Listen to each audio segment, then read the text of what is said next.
CBSN,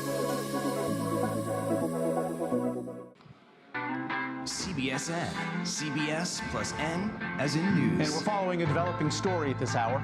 Or N as in right now. Or newest video. You can see the security. Or network of global reporters. Or never worrying about credibility or trust. CBSN, online, on your connected TV, or any mobile device. Anywhere, anytime. CBSN, CBS News, always on.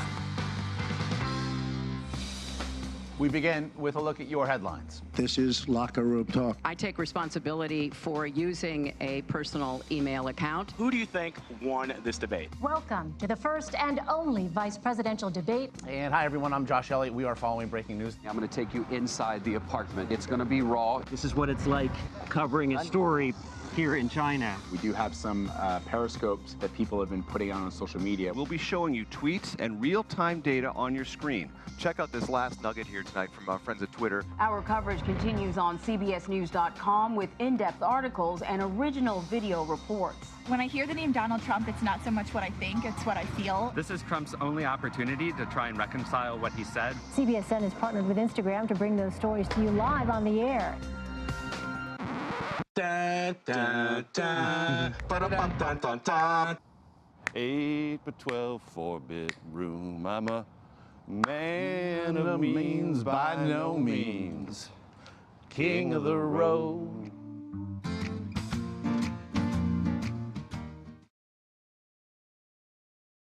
For that video, was that cool or what? That was kind of different to see. All right, well, without further ado, we're going to have our fireside chat right now here at the Live Fronts in New York City with CBS Interactive about editorial control in the live streaming era. We have both Marc DeBevoise and Josh Elliott. Good to see you, gentlemen. Thanks. Thank you so much for being here. Hi, everybody. Hello. All right. So I think we're going to do something a little different than most people have here. We're going to interview ourselves. So Josh gets to do this for a living, I don't. So we're going to flip the script on him a little bit here at the beginning. And I'm going to ask him a set of questions about what it's like to been like to launch and work with us on CBSN. It's a digital streaming network, as you just saw, that we launched. We just talked about it. It's our second birthday. It was about 19 days ago. Happy birthday to us. Happy birthday, CBSN. And we're just going to talk about what it's like to be live 24/7 on that digital network and what it's meant, for us and for the industry. So I'll start, Josh. And I think a lot of people here know you, and you have this broad background in sports and in news. I've been a journalist for a very long time, and this is really the first foray you've had into pure digital, right? You've been on TV in some incredibly large audiences. Now you're playing to a new and growing audience. What does that mean? What's the difference for you and sort of how you approach it? Or is there no difference? And just curious how you feel about it. I feel like the journalism's always going to be the same. And it's interesting because it is the first question you'll get is, what about the journalism changes? And the very simple answer is nothing. And if you are allowing, frankly, for your delivery system in how you approach a story and how you present a story and how you report a story, you're compromising yourself in a way that becomes, I feel like, a Rubicon you can't quite cross back over. You have to be underpinned by the same fundamentals of journalism or you're kind of dead in the water. It inspires a lot of different conversations. I find that a lot of people who come on the show, a lot of the people whom I interview are fascinated by the delivery system. I didn't know what a Roku was until I joined the team. The fact that, an Xbox sitting in a house is now where you can get news, and not just any news, and not like if you get out and pump gas and there's like the 30 seconds of news. It's CBS News. I have been struck by how nimble it is. That I think it's the best in a way. It's the best iteration of the gold standard of journalism in that certainly at this very specific point in time, this inflection point, as a presidential candidate may have made news in the time I've been answering this question. We're there. We are there. And the ability to turn it around and treat it properly, lend it perspective, but deliver it across all platforms in ways that I literally don't understand. It's great. And do you think it feels like, you've done a lot of different types of television journalism. Does it feel more like one thing than another? Does it feel like morning TV? Does it feel like sports? Or, I think a lot of people in this audience are saying, hey, we're going to shoot 30-second clips and throw them up, and that's going to be news. And it is today, but that's not exactly what we're doing. And I'm curious if it feels more like some other form of TV that we've, regurgitated or reinvented. I feel, in just drawing on my experiences, this feels probably closest to my experience at ESPN, which was really talented people who are able to generate a tremendous amount of high quality content. And that's a word that I'll always sort of, journalism is the way I will always look at this. But a place that understands that it needs to be nimble, it needs to be ahead, it needs to see things and what they can be rather than react. There was, my time spent at ESPN, the relentlessly thrilling thing about it was every day you were proactive. That's how every day at work now feels. There's always a moment in my day where we're about to do something and I find myself thinking, we can do that? Wow. And it's been, and again, when it's framed by CBS News, where the greats walk the halls, it's the best of both. So speaking of things we're not sure we should be doing, the political coverage this year. Yeah. It's been, someone asked me this question, I actually think it was, where's Janine? She's here somewhere from Ad Age. I think she asked me this question. What does it feel like in the coverage? And I remarked that it felt like the Showtime show, The Circus, which is actually about this year's election, and it totally feels like that. But I'd be curious, now you're on this new platform, it is 24/7, it's always on. Does it change the way that you cover something as different as this election, or do you think it's, or is it the same? Does it impact the way that you would cover something that's been this, up and down and all over the place? Well, what's interesting is to be woven into the narrative, whether we collectively, we the media, like it or not. You've heard the word unprecedented attached in any number of ways, but specifically, I think as it regards us, we have a candidate who largely rode free media to the brink, to the doorstep. And you can't, when something's just a sideshow, let's say, you can choose stylistically, journalistically, whether or not this deserves, or whether or not we should be. You can't not cover a presidential nominee. You can't not do it. And so to have the ability to be there every day, that talk is going to be given, and then this event. In years past, talking to Bob Schieffer, who's covered every election dating back to 1968, who will just tell anybody he runs into in the building, I've never seen anything like this. And it's over and over again. And it's because we haven't. So you can sing and do a Bob Schieffer. I can't. My Bob Schieffer kills. But in years past, we wouldn't have taken all 4 of Bob Dole's stump speeches. Yeah, are we doing a good job? How would you judge us on, and exclude yourself, but the rest of CBS, and how would you say we're doing? And I feel like, I think we're, good is such a subjective thing. If you watch and you feel as though we've accurately captured what it is happened, then I guess we're doing a good job. Is it relentless, yeah. But when you have a candidate who can speak 4 times in 4 different states in one day and make news every single time he speaks, that's one thing. When you have, meanwhile, another candidate whose unfavorables near as historic as her rival stem in large part from things that need to be parsed with the finest of fine-tooth combs. We have a political unit, meanwhile, that every day WikiLeaks does the dump. They let you know it just dumped, and then hours later they come back and they have, I mean, they are digging into policy.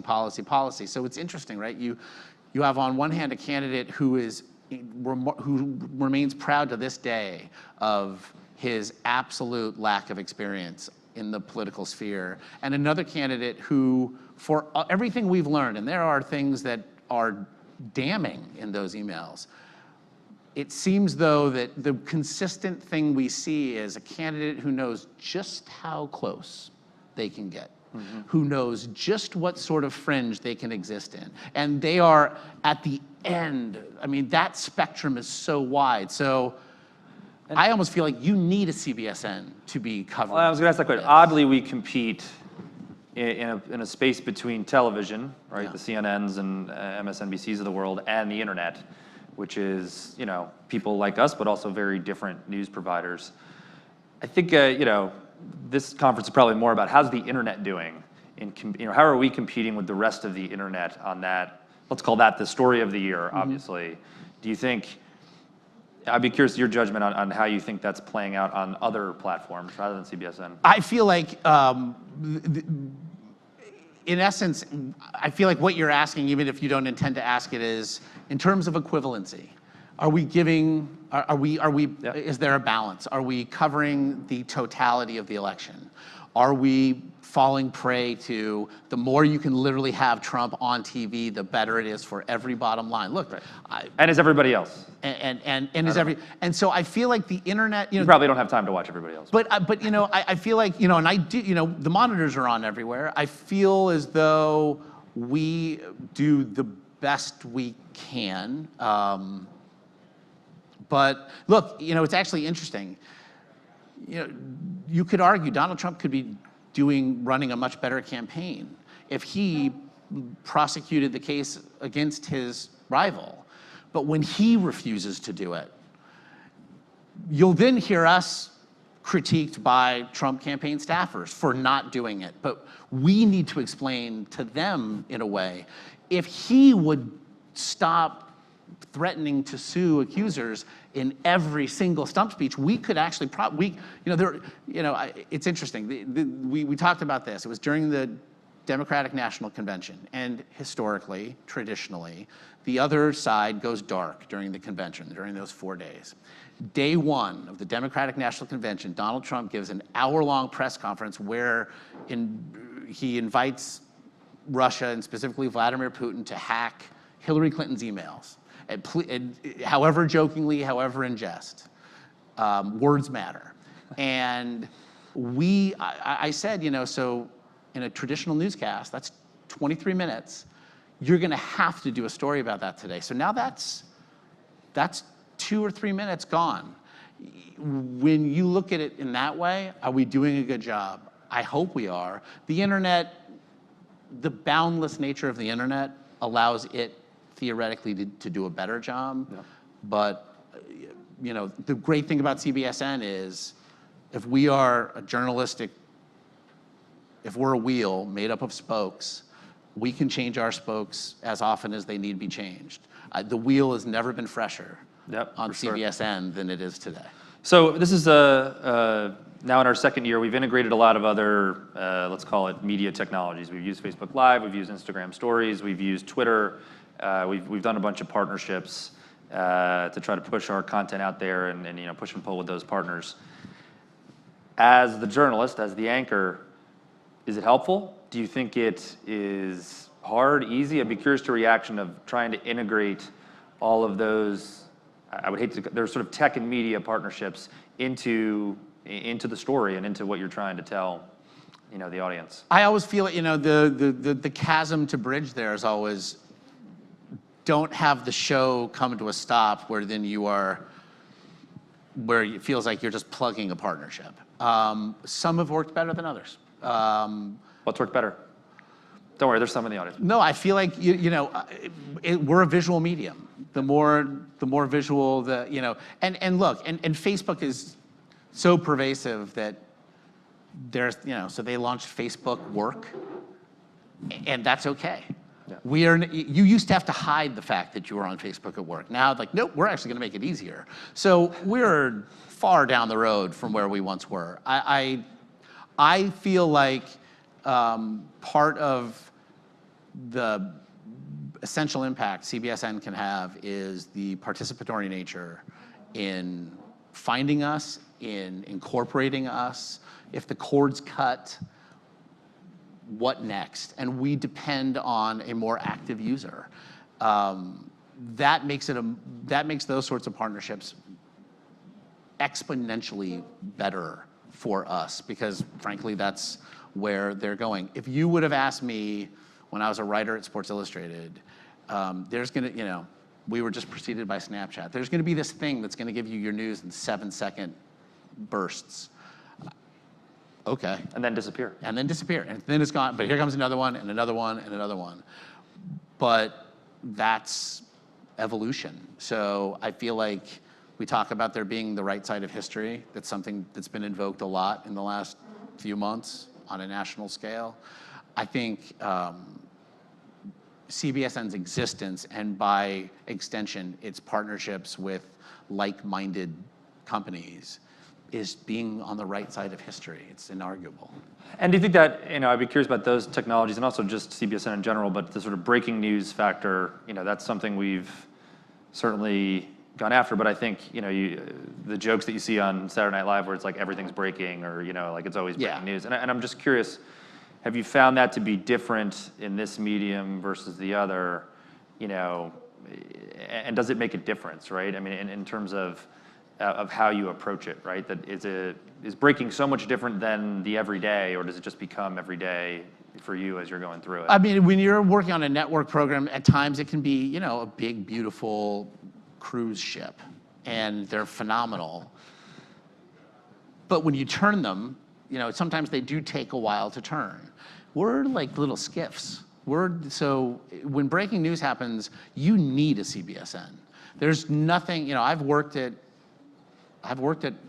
all the places now. I know what happens when news breaks, and the ability to have Major Garrett when not singing, and by the way, that's the danger of a 2-second delay, because he was on it and I was on it. We just were on it in a lag. The time-space continuum foiled us. But when you can mobilize Major Garrett, and all you need to do is get him a DeGero, which I'm told is some fancy, quick acting camera, which I don't need to understand. But when you can have him up there, then all of a sudden what you've done is it's Frankenstein's monster for good.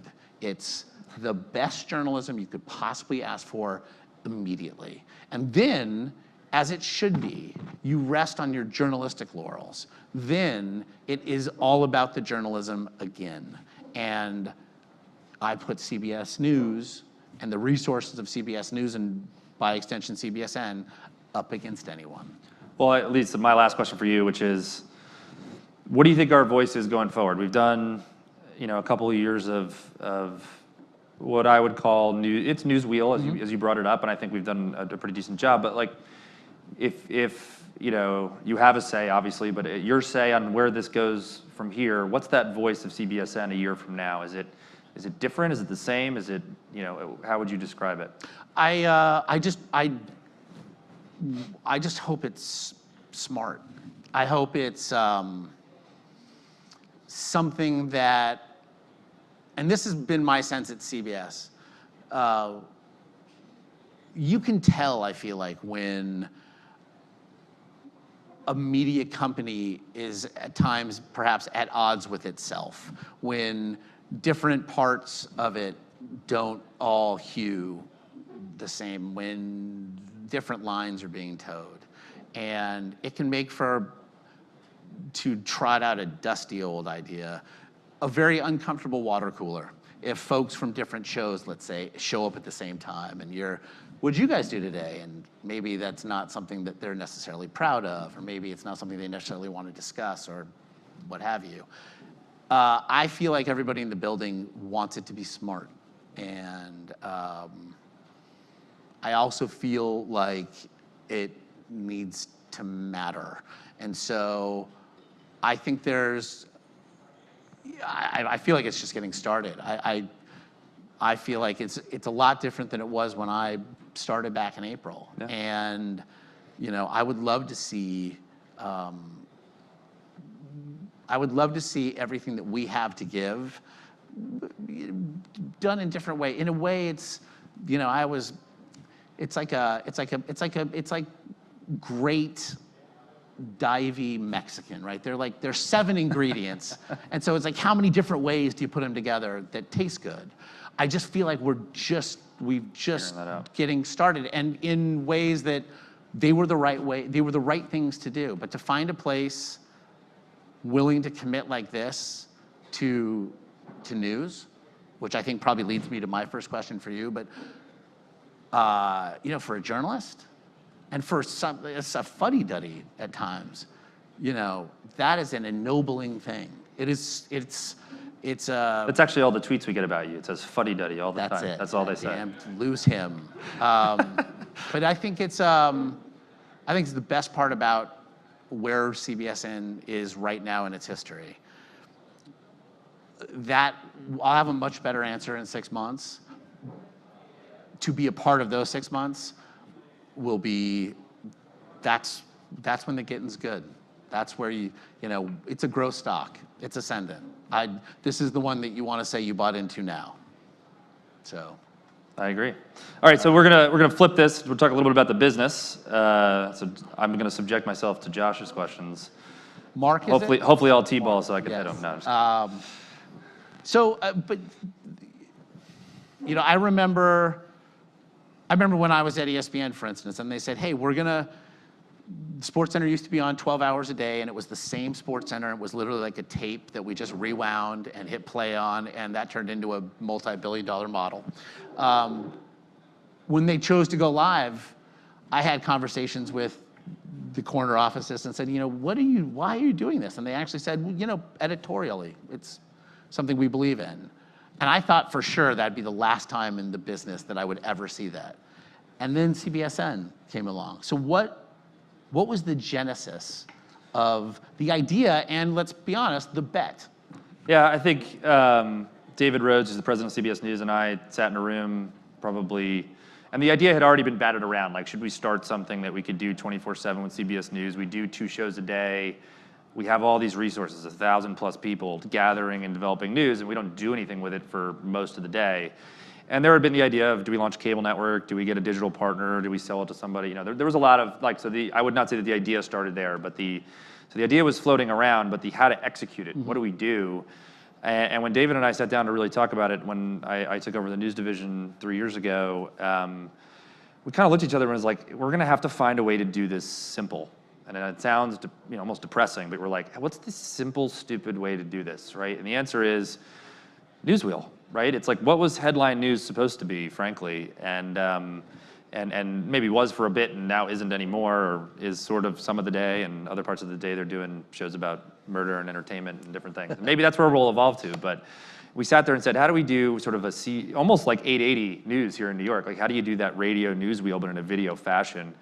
And we looked at each other, we're like, I think we could do that kind of simple. I mean, it's sort of like, get the stuff from broadcast that we can take, shoot our own stuff digitally, put it together, and that's when we realized that just stitching clips together wasn't gonna be engaging enough for the audience, mm-hmm. right? That would just feel like a clip reel. It wouldn't work. We said, you know what, it has to be anchored. It has to be hosted.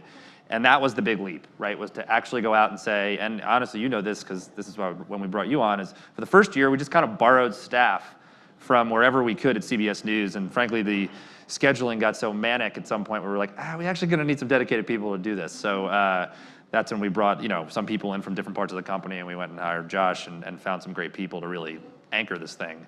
But that was the key, I think, having it be live anchored, but the same idea of bringing in all that news from all the different divisions. And we realized we could do it with an economic model that didn't break the bank. And we made a bet on the distribution of all the devices, right? Could all these devices, connected TV, mobile, and desktop, drive enough video viewership to make this thing, make some money? And frankly, we built a profitable news venture inside of, within 18 months, we were profitable, on something like that, which is sort of unheard of in the media business. Were you surprised? What was the biggest unforeseen challenge? Look, I'd say I was not surprised that we got some viewership. I was enthusiastic. I know I see some of my salespeople out here in the crowd, that we were actually able to really sell it robustly. Not that I was surprised that we could sell it, but that we had enough there and enough differentiated stuff from what I thought other competitors would do. And frankly, no other competitors, I think, came in the market with a similar product. They're either authenticated, behind a paywall, which doesn't have the same audience, or they're betting on short form in a way that's not what we're doing. We're betting on live, 24/7 streaming news. Dirty Secret isn't always live, but it's pretty much always live. And so I think the surprise was that others didn't come after us in that space, and that and I would hate to say thank you to a presidential election cycle that's been so controversial, but I think just the election cycle itself has helped us really get our sea legs under us in terms of real volume and how that looks. So. And interestingly, while yes, we're not as live, we're not 24/7 live. Yeah. We are more live now, Yeah. where there might have been like, yeah, okay, we've got stuff, nothing's really happening. I cannot remember the last day I was at work where nothing was really happening. I'd say the first year we went out, we would say, look, we're going to shoot a live show, and then for the next hour, we're going to fill in when there's something to change, but otherwise we'll just run the same show. As Josh is saying, like, we used to do that. Yeah. Now we're sort of just keep people going. Ah, those days. Yeah. Yeah. That was the easy time. Demographics, I think, again, I'm a Luddite when it really does come to a lot of this stuff. So what is it that we're talking about? Well, I think that's also the other surprising piece was how young it is. And frankly, younger than we ever thought. And I never thought I'd say this. It's almost too young. And not that it's too young, but it's average age is 38. I think about the average age of most cable news networks as 65 plus, sometimes upwards of 70 plus on an average basis. Network newscasts are 60, 65. Our evening news is, I think, 62 average. We're 38 average on CBSN, 70% in the 18 to 49 demo, over 50% millennial, which is amazing, right? That young people actually do give a shit. They care about the news and what's going on in the world, just to deliver it to them on a different device and in a new way.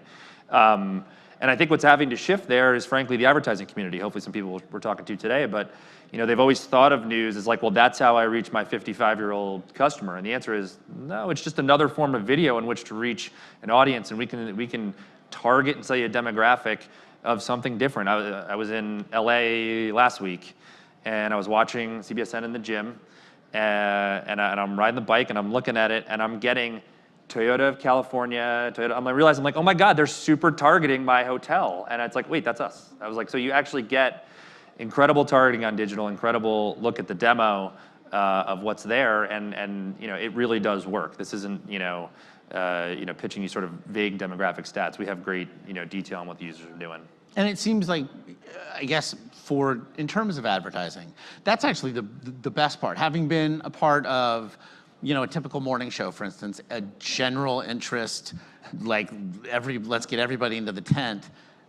That's a near impossible thing to advertise to. And so Yep. I suppose in a way this is weaponized journalism in the best way. Well, in the best way, and I think for us as a company, CBS, but also CBS Interactive, where we have 25 different brands covering a lot of different areas, the ability to stitch in a CNET tech segment or an Entertainment Tonight entertainment segment or a CBS Sports segment, it allows us to also hyper-target the type of advertising and content we can deliver for advertisers. So we did some Olympic specials for certain advertisers this summer with CBS Sports. We do probably a Tech Today minute, 3-4 times a week, to cover with CNET. And so that ability to cross-sell and cross-deliver, for different demographics around certain pieces. And look, it's not all about just the live, right? Live is 60 to 70% of the viewing, but the other 34% is the VOD of that live segment, then cut and spread out over the all across the internet. We use all of our distribution partners, YouTube and MSN and all the folks that we partner with to get that content out there far and wide. So whether it's custom content or other, we're delivering that. And frankly, what we found is you know, the hardcore breaking serious news is going to get watched live, and that's what you can advertise. And the softer stuff, I mean, I remember like it was like a 100-pound cookie or something like that, and that thing was like a huge traffic driver like last August, and you're like, well, that was all YouTube, right? Or on CBSNews.com, you'll have a spike around, you know, some other, you know, feel-good story. So it's a mix of stuff that really does drive it, you know, again, for different demographics and advertisers. So what have the, same question for you, what have those partnerships meant for the business? And how have they framed decisions that you've made? I think this election season's been a great way to test. Yeah. We have tested, we've worked with Twitter, we've worked with Facebook, Instagram, folks from Telescope are here, helped us get our video out there on Instagram, and it's sort of looking at how people react to those. And I think what we found is each has its kind of own lane right now. You know, I mean, Twitter's been great for data, as Steve Shigaris is talking about candidates and who's reacting, right? It's very good in that live moment. Instagram was really good at getting sort of user feedback as we're out on the campaign trail with our digital journalists going out and covering each of those stops. And so I think we're pushing and pulling in the right ways and playing. I don't think we've solved anything. I don't think we've found this magic bullet like, oh, news is going to be told this way. And I wrote an article for what was well, it might be back now, TV Week magazine, which went defunct after I wrote this article, so I don't know where it is now. I'm sure you had nothing to do with it. Yeah, it was my fault. Yeah. But that was sort of, fragmentation isn't a dirty word. And I think that's what's happening here, is that there's fragmentation, which sounds really negative, but the idea that there are multiple ways to receive a story, to tell a story, to get information, to deliver information back, you know, the answer is that's all good for the user. Yeah. It may be really hard for us to figure out how to really use it and get scale, but that's what we get paid for. And if we're going to be the nimble arm of CBS News, it's just various kinds of fuel. You know, every night. I mean, it's I definitely see it as that. And you know, as a writer at Sports Illustrated, in the beginning of the internet era, you know, if you had a great story, I can't tell you how many stories I had, notebooks that I could have just burned for heat because the team lost, and there was nowhere for that information to go. The idea now, it's like, it's the buffalo on the Great Plains. Like, nothing goes to waste, every last bit. And so, yeah, as you find the alchemy has, you know, it's. And I'm sure you guys have gone through this a lot today. It'll change. Yeah. It'll change again next year. It'll change again the year after, and that's actually the new constant is change, right? Okay, so then and all of that change, all the rivers will flow back to monetization, and I know that. Sound like less. I know that was good. I know that I can flip open my laptop and type in CBSNews.com, and you know, there I am. How does that? Where to go from there? Yeah, look, I think we purposely launched CBSN as an advertising medium. We wanted it to be free. I think this sounds very cheesy, but I think the news wanted to be free, right? There was enough free sources out there that you could go get it, but nobody was doing it like a television network without you having to pay your cable operator or some other way. So, and I think a lot of folks dabbled in video in the ways that were maybe right for the time, but very limited in terms of sort of live and constant. And so by making that investment, I think now we have an audience size that enables us to monetize it in a way that makes a ton of sense. And you know, we were talking before, I worry about growth and I worry about, you know, what's the next trick, but I think the distribution is there to reap that monetization, and it's only going to get stronger. I mean, literally, you know, we do not have demographic measurement right now against connected TV devices, right? And we're all sitting here saying, like, when's that coming? When that comes, even better for monetization. When those devices all ship this Christmas, and everybody, you know, there's a new player now with Leco and others come into the marketplace, it's going to be interesting to see where these new devices and other things go. It's going to be in your car, right? We're not seeing a whole ton of that viewership now, but that's where that's headed. And there's millions and millions of commuters every day who are not able to view it on their phone and hopefully won't while they're driving. Yeah. But you know, I think there's a great growth opportunity, and I think that will come back to, is there advertiser interest? And if we can deliver a great product with a great audience, I do have to have faith that, you know, sort of Field of Dreams, if you build it, they will come. So you knew what you hoped for 2 years ago. Same last question then. What's, you know, what do you want? What do you want The Voice to be? What do you want somebody thinking when they think, got to go to CBSN? Yeah, look, I think from a user perspective, look, smart is, I definitely want it to be smart. And I think, look, under Rhodes' leadership at News, I think we've done that across the shows. And the one thing I didn't say too is that, because I think that's the hardest thing to do.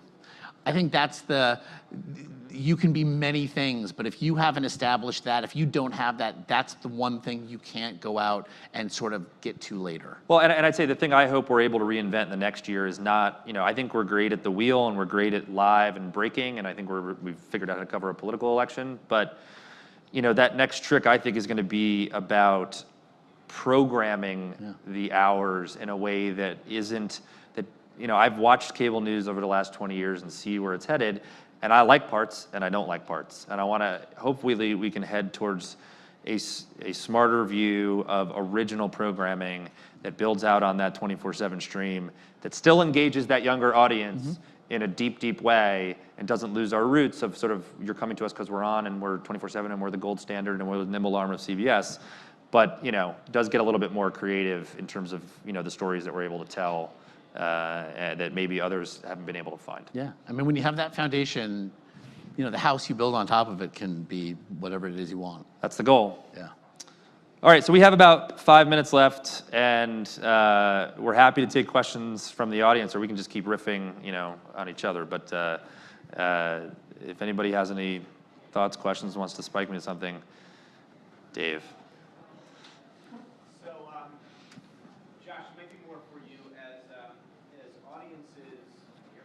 Audiences choose the platforms that they want to receive news on, right? And in some ways, choose more and more of the specific voices, more polarized voices. Do you, as a journalist, in an era and on a platform like this, ever feel more pressure, or you believe in more pressure in general to insert more aggressive point of view or speak point of view?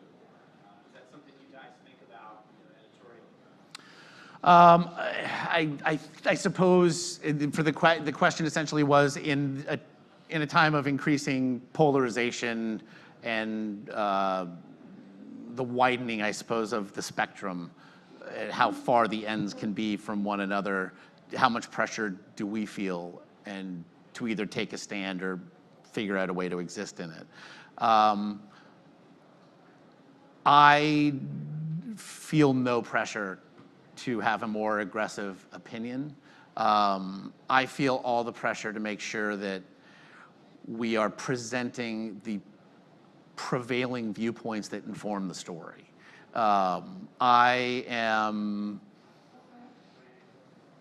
hope everything I do is apolitical, but journalistically sound.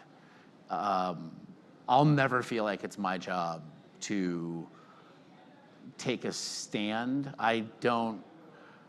The idea of being the media arm of a political party, for instance, is not something that I would ever want to be a part of, nor is it something I feel like people should aspire to. But presenting all the viewpoints, I think, is. And I feel like, I think about our Democratic strategists and Republican strategists, for instance, that we've had on. They have been just collectively aces. I cannot, as much information and as much as we can parse on the air, boy, in commercial breaks and when we're setting up, there's stuff we just can't get to that is endlessly fascinating. And so I think giving them a voice in this time in our history is important. I would say this. Libertarians are people too. I feel like we should make a better, we should reach out to and not be pop quizzing Gary Johnson, but let's go get somebody who speaks for the party. But that Gary Johnson one is a great one. I think you and the other folks on our air, I guess we call it, or our digits, should come up with a term for that. Thing, do a fantastic job of, you don't have to express your opinion, but you do have to, and you do this, call out when you see something 100%. incorrect. I mean, I think Schieffer did it the other day with the strategists on air, and you guys do it all the time. It's sort of like, that's how you shape that story. And it is, you don't have to have, it's not expressing your own opinion, it's calling out the opinions people are expressing for their either factual validity or invalidity. And the polarization has obviously gone to such an exponentially greater level in the season that we are now in, to the point where if I live tweet a debate, and I quite literally write Trump, quotation mark, what he said, end quotes, the rancor that comes back at me, how can you, from both sides, and I'm quoting him. I feel like it's my duty to not decide for you. It's my duty to dig as deeply as I can in the time I'm given, and hopefully have given as much dimension and life to a story or an interview subject as I possibly can.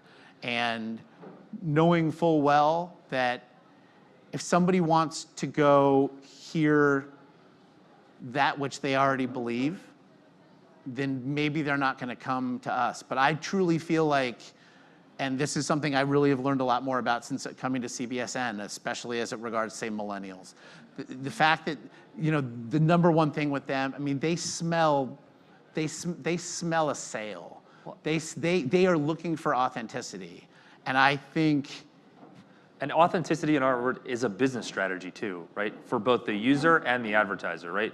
We think, yes, you might get a different user base if you were leaning one way, but it's going to be challenging to have all of the people and all of the advertiser base view you in the way that we want to be viewed. Yeah. I think is that authenticity is not just the way we live and it's the value we believe in, but that integrity is also a business strategy. Yeah, they just want to, they want to believe that you either believe it, or in this case, I think they want to believe that you don't have I don't have a stake in it. And so that's what I fight. And let's be honest, with both major party candidates, let alone, I've interviewed Gary Johnson 3 times. I interviewed Jill Stein once. There are times where you just find yourself even in the moment thinking like I'm gonna bite through my tongue. I'm gonna bite it off. But that's not my job. I think every broadcast network had an opportunity during the presidential and vice presidential debates to pick who their anchor was going to be, and it was an amazing moment in time that CBS News selected a CBSN anchor to host the vice presidential debates. I wanted to know if you could maybe share kind of what was happening behind the scenes from a business perspective as to how that moment happened. Well, so CBS didn't select, CBS did not put Elaine forward to be chosen. It was the commission chooses. And in fact, a great funny story, Elaine sees a number, she doesn't recognize, she doesn't answer it. She sees it call again, she doesn't answer it. She finally answers it. And it's a woman whom the voice she doesn't recognize saying, "Hi, I'm calling from the commission and we're wondering if you'd perhaps consider hosting a vice presidential debate for us." And the first thing she said, because she's Filipina, the first thing she said was, I'm not Hispanic, right? So, Elaine Quijano. So it was, but it was, I feel like, and let me just say for my colleague, I thought she did a remarkable job, and I could not have been prouder to know her as a colleague and a friend. And on behalf of, I've worked with or know everyone who did all of those, and know them all as to be great, fine people. And that is as thankless a job as you could ever want. And the fact that it simultaneously is the height of personal achievement in one's career. You are to borrow a sports idea, they say a lot about coaches, basically they're hired to be fired. You are, hey, I get to moderate a debate in this political climate. Hey, I get to ensure that 50% of the country hates me literally every moment of this 90 minutes. But we were very proud. We were incredibly proud She did a fantastic job in what was an incredibly difficult moment, so we were really proud of. And I think it spoke to... And for all, I mean, I think Chris Wallace and I think Lester Holt and I think everybody who was involved in those did a tremendous job, and those were very tough this year, but I think they all did great, and we were really proud to have the first, digital person coming out of a digital network to have that honor. And I do want to say I was just very proud too, because it really did, I think that choice in part stemmed from CBSN's work during the conventions. And, Bob Schieffer, who was sitting there telling war stories for a week in Cleveland and a week in Philadelphia, saying, back in the day, networks I would have been in this town doing stories about the stage for a week. Like, this is how we used to do it. And to have been that vital and to have done the numbers that we did for those 2 remarkable weeks, frankly, in recent American history, was quite something. And I truly believe that call doesn't get made if CBSN had stepped on itself for those 2 weeks. So that was, to be a part of it, even though, being live, doing anything in an 8th hour of a day is like kind of terrifying, because I don't know what I just said at times. But, it was, when called upon, I thought we really answered it. And Elaine being asked to moderate was proof positive. So we're out of time. I want to thank Braved Ventures and Roker Media for the opportunity, and we're really happy to have been here. So thanks, everybody. For sure.